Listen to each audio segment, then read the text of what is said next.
2024 లేదా 25లో డిగ్రీ లేదా బీటెక్ చదివారా? సాఫ్ట్వేర్ జాబ్ కోసం ఎదురు చూస్తున్నారా? అయితే కోడ్ జ్ఞాన్ 100 డేస్ కోర్సులో చేరండి, జాబ్ సాధించండి. నమస్తే విజయ మేడం. నమస్తే ఉషా. కామెంట్స్ నుంచి చాలా టాపిక్స్ మనం మాట్లాడుతూ ఉంటాం కాబట్టి ఇప్పుడు వచ్చిన కామెంట్ నుంచే నేను క్వశ్చన్ తీసుకుంటున్నాను. ఒక అతను పెట్టిన మెసేజ్ ఏంటి అంటే, నాకు పెళ్ళైపోయింది, దాంతోపాటు 2 పిల్లలు కూడా ఉన్నారు, నా వైఫ్ మంచిది అండ్ ఫ్యామిలీ పరంగా చూసుకున్న నాకు ఎటువంటి ఇబ్బంది లేదు, కానీ నా మైండ్ సెట్టే కొంచెం పక్కదారి పట్టిందని నాకు అనిపిస్తుంది మేడం. ఈ మధ్యకాలంలో నాకు ఇన్స్టాగ్రామ్ త్రూ ఒక అమ్మాయి పరిచయం అయింది. తెలియకుండా ఫ్రెండ్స్ అని స్టార్ట్ చేసిన ఈ జర్నీ ఎక్కడో నన్ను అట్రాక్షన్కి గురి చేస్తుంది. ఇది తప్పని తెలుసు, బట్ నేను ఓవర్కమ్ అవ్వలేకపోతున్నాను. ఇది కనుక ఇంకా మితిమీరితే ఫర్దర్గా చాలా ఎఫెక్ట్స్ వస్తాయేమని భయం వేస్తుంది. ఇది తప్పని తెలిసినా ఓవర్కమ్ చేసుకునే ప్రాసెస్ ఏంటో తెలియట్లేదు. దీన్ని ఏ విధంగా చూడొచ్చు అంటారు? ఇది ఇంట్లో వాళ్ళకి కానీ మా భార్యకి కానీ తెలియకముందే దీని నుంచి బయటపడాలంటే నేను ఏం చేయొచ్చు? అంత బాహాటంగా తను అడిగినప్పుడు కొంత మనకి చెప్పడానికి ఇబ్బందిగానే ఉంటుంది, బట్ చాలామంది విషయాలు ఇది జరుగుతూ ఉంటుంది. ఇతను కాబట్టి మేబీ ఓపెన్గా మాట్లాడాడు. కొంతమంది అయితే చెప్పలేరు బయటికి, అండ్ కొంతమంది తప్పని తెలిసిన ప్రాసెస్ కంటిన్యూ చేస్తారు. కొంతమంది తప్పని తెలిసి ఓవర్కమ్ చేసుకోలేక అలా సతమతం అవుతూ ఉంటారు. అలాంటి కేసులో ఇది ఒక కేసు అని చెప్పుకోవచ్చు. ఏ విధంగా హ్యాండిల్ చేయొచ్చు అంటారు మేడం? యాక్చువల్గా మెచ్చుకోవాలి అబ్బాయిని. ఎందుకంటే చేసే తప్పనే క్లారిటీ ఉంది.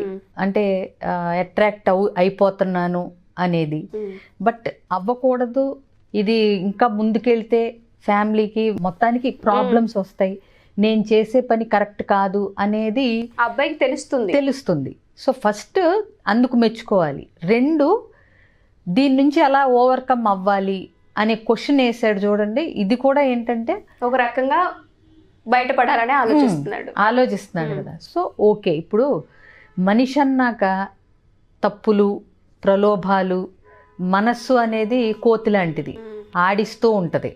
అట్లాగే గుర్రం లాంటిది, కళ్ళాలేసి దాన్ని పట్టుకోపోతే ఎటైనా పరిగెత్తుకెళ్ళిపోతుంది.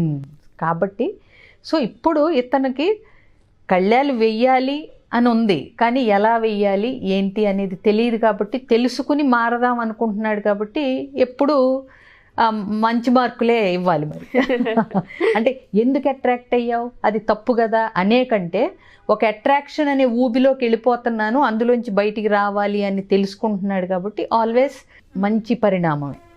అంటే చేతులు కాలేక ఆకులు పట్టుకునే కంటే కాలుతుందని తెలిసినప్పుడు పక్కకి ఎలా రావాలో అది అట్లీస్ట్ కొద్దిగా కామన్ సెన్స్ అన్న పనిచేస్తుంది.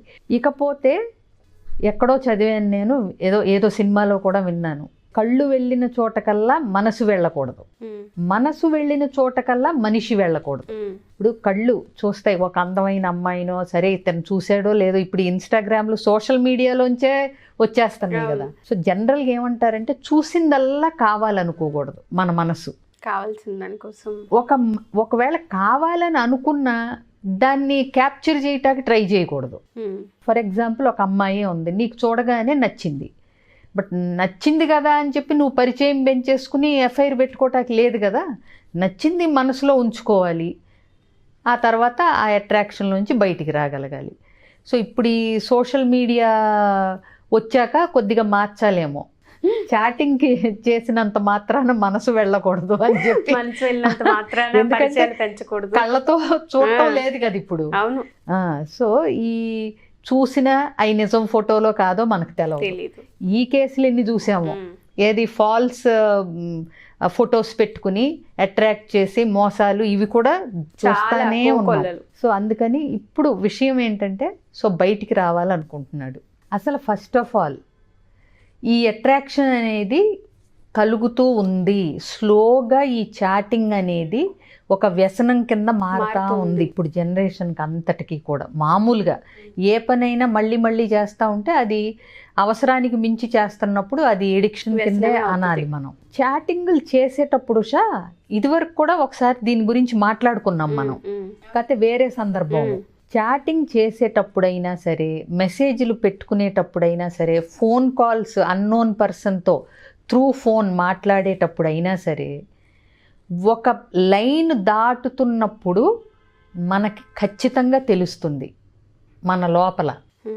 ఇది నార్మల్గా ఫ్రెండ్షిప్ లాగా లేదు, ఇది ఒక పరిధి దాటి ఒక గీత దాటి ముందుకు వెళుతోంది అన్నది ఖచ్చితంగా తెలుస్తుంది.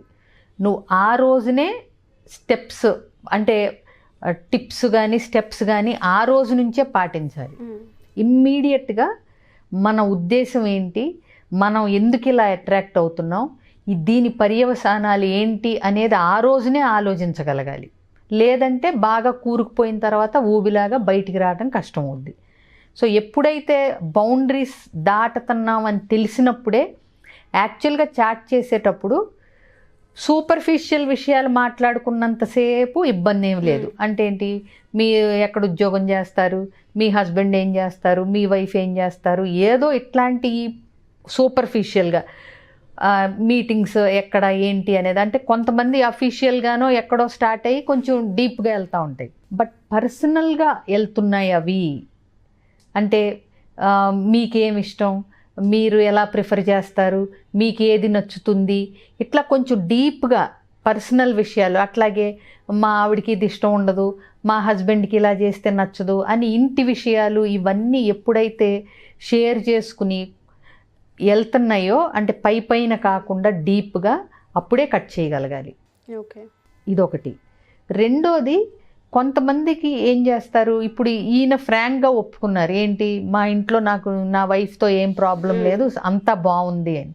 అంతా బాగున్నప్పుడు ఇంకా చెప్పాలంటే ఒక రకంగా ఈజీగా కట్ చేయగలుగుతారు. ఈ అంతా బాగున్నప్పుడు ఈ చాటింగ్ అనేది ఏంటంటే లైఫ్లో కొత్తదనం కోసం తెలియకుండా ఆరాట పడుతున్నప్పుడు ఇలా చాటింగ్లు ఎక్కువ అవుతాయి. అన్నెసరీ పర్సనల్ డీటెయిల్స్కి చాటింగ్కి వెళ్తూ ఉంటారు.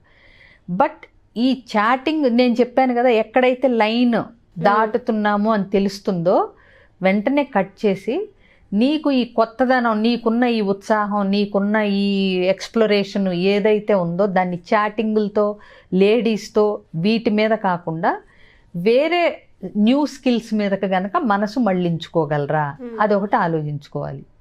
ఇంకోటి, అవతల వాళ్ళకే క్లియర్గా చెప్పొచ్చు, నా భార్యకి కానీ పిల్లలకు కానీ అన్యాయం చేసే పొజిషన్ అంటే ఉద్దేశం నాకు లేదు. అట్లాగే మీకు మీరు కూడా చెప్పుకోగలగాలి. ఇది తెలిసినప్పుడు ఇంట్లో వాళ్ళ మనస్థితి ఎట్లా ఉంటుంది. ఇప్పుడు వాళ్ళ ఆవిడకి తెలిసింది అనుకుందాం ఈయన చాటింగ్ చేయటం, ఆవిడ ఎలా ఫీల్ అవుతుంది అనేది ఈయన ఆలోచించగలగాలి. ఇవి ఆ కట్ చేసేటప్పుడు మనకి మోటివేషన్, అంటే కట్ చేయటానికి మనకి ఏదో ఒక రీజన్ కావాలి కదా, అది ఇవి అనమాట. కట్ చేయమంటే టక్కుని ఎలా కట్ చేస్తారని అడగొచ్చు ఎవరైనా. కట్ చెయ్యాలి అంటే నువ్వు కొన్ని క్వశ్చన్స్ వేసుకో, నిన్ను నువ్వు చెక్ చేసుకో. ఇదే మా ఆవిడకి తెలిస్తే ఎట్లా ఫీల్ అవుతుంది, నలుగురికి తెలిస్తే వాళ్ళేమనుకుంటారు. మనం ఒక సమాజంలో ఉంటున్నాం, ఖచ్చితంగా సామాజిక బాధ్యత అనేది ఉంది, విచ్చలవిడిగా ఉండటానికి లేదు కదా. ఇంకొకటి, ఇంకా ఇదే పని నా వైఫ్ చేస్తే నేను ఎట్లా ఫీల్ అవుతాను. ఈ క్వశ్చన్ వేసుకున్నాడు ఎవ్వడు అసలు గీత దాటే సాహసమే చేయడు. ఇప్పుడు నువ్వు సరదా కోసం మొదలుపెట్టిన చాటింగ్ అట్రాక్షన్ లెవెల్కి వెళ్ళిపోతా ఉంది అని తెలిసినప్పుడు నీ భార్య కూడా రేపు అదే సరదా కోసం చేస్తే నువ్వు ఎట్లా ఫీల్ అవుతావు అన్నది కనుక నువ్వు ఆలోచించగలిగితే ఇవన్నీ కట్ చేయటం అప్పుడు నీకు ఈజీ అవుద్ది. మరి తనకో న్యాయం మనకో న్యాయం ఉండదు కదా, ఎవరైనా ఒకటే కదా.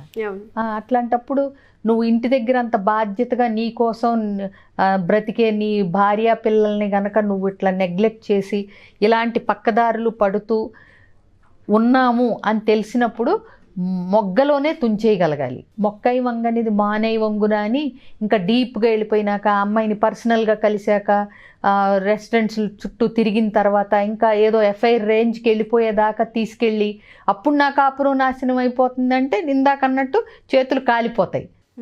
దానికంటే కూడా ఆ విచక్షణ అన్నది ఉన్నప్పుడు ఇలాంటి క్వశ్చన్స్ వేసుకోగలగాలి.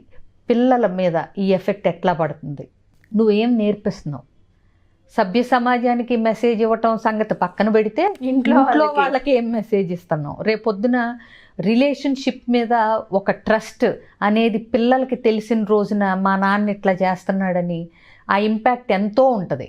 చైల్డ్హుడ్ ట్రామా కింద మారుతుంది. అంటే ఇప్పుడు ఇది తెలిసి భార్య బాధపడటం, అదంతా ఈ పిల్లలు చూడటం, పంచాయతీలు ఇంత అవసరమా, గోటితో పోయేదాన్ని గొడ్డలి దాకా తెచ్చుకోవటం ఎందుకు అన్నట్టు ఇలాంటి టైం పాస్ల కంటే కూడా ప్రొడక్టివ్ పాస్ టైంలు వెతుక్కోండి. అంటే ఫ్యామిలీతో కలిసి బయటికి వెళ్ళటం, అప్పుడప్పుడు డిన్నర్స్కి వెళ్ళటం, మళ్ళీ పిల్లలతో ఒకసారి, పిల్లలు లేకుండా మీరు మీ భార్య వెళ్ళటం, చక్కగా షేర్ చేసుకోవటం, ఆవిడ ఏమనుకుంటున్నారో అంటే ఆవిడ అభిప్రాయాలు, అంటే రోజు ఎట్లా గడుస్తుంది, తను ఎట్లా రొటీన్గా ఫీల్ అవుతుందా, తనని ఎట్లా ఇది చెయ్యాలి, ఇద్దరూ కలిపి ఎట్లా ఉండాలి అనేది మాట్లాడుకోవటం. అప్పుడప్పుడు ఇద్దరే టైం స్పెండ్ చేయటం వల్ల కూడా కొంచెం ఆ బంధం అనేది గట్టిపడుతుంది. వీటితో పాటు ఇంకా న్యూ స్కిల్స్, అంటే ఈ చాటింగ్లు ఇవన్నీ ఎప్పుడు ఎక్కువ అవుతాయి ఉషా? ఖాళీ టైం ఎక్కువైనప్పుడు. మనం తలమునకలు అయిపోయేంత పనుల్లో మన పనులు మనకు ఉన్నప్పుడు ఈ పక్క చూపులు చూడాల్సిన అవసరం లేదు, అంత టైము ఉండదు. సో అంటే ఏంటి, నీకు ఖాళీ ఉంటుంది. ఆ ఖాళీని ఎట్లా ఫిల్ చేసుకోవచ్చు? ఒక కొత్త స్కిల్ నేర్చుకోండి, లేకపోతే మంచి ఎక్సర్సైజులు జిమ్కి వెళ్ళండి, లేదంటే వాకింగ్ ఫ్రెండ్స్ గ్రూప్ ఏర్పాటు చేసుకుని అట్లా వెళ్ళండి, లేదా నలుగురు సరదాగా ఏదన్నా సోషల్ సర్వీస్ చేయటానికి ట్రై చేయండి అంత టైమే ఉంటే. లేదా ఫ్యామిలీ టైం పెంచండి, పిల్లలతో ఇంకా బాండ్ పెరుగుతుంది.